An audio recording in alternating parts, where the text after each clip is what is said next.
మే 1, 2026న జరిగిన Delhi capitals DC versus Rajasthan royals RR match highlights ఇక్కడ ఉన్నాయి. ఈ మ్యాచ్లో ఢిల్లీ క్యాపిటల్స్ 7 వికెట్ల తేడాతో ఘన విజయం సాధించింది. ముఖ్య విశేషాలు: టాస్ రాజస్థాన్ రాయల్స్ టాస్ గెలిచి బ్యాటింగ్ ఎంచుకుంది. రాజస్థాన్ రాయల్స్ స్కోరు 20 ఓవర్లలో 225/6.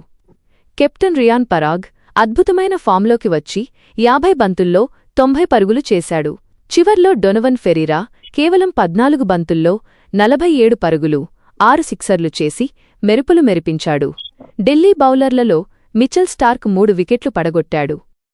ఢిల్లీ క్యాపిటల్స్ స్కోరు 19.1 ఓవర్లలో 226/3. ఢిల్లీ టీం ఐపీఎల్ చరిత్రలోనే తమ అత్యధిక రన్ చేజ్ 226ను విజయవంతంగా పూర్తి చేసింది. ఓపెనర్లు పాథుమ్ నిస్సంక 62 మరియు కేఎల్ రాహుల్ 75 మొదటి వికెట్కు 110 పరుగులు జోడించి గట్టి పునాది వేశారు. చివర్లో ట్రిస్టన్ స్టబ్స్ 18, అశుతోష్ శర్మ 25 మ్యాచ్ను ఫినిష్ చేశారు.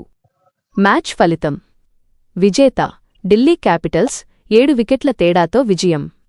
Player of the match KL Rahul 75 పరుగులు. ఈ ఇన్నింగ్స్తో రాహుల్ ఆరెంజ్ క్యాప్ను కూడా దక్కించుకున్నాడు.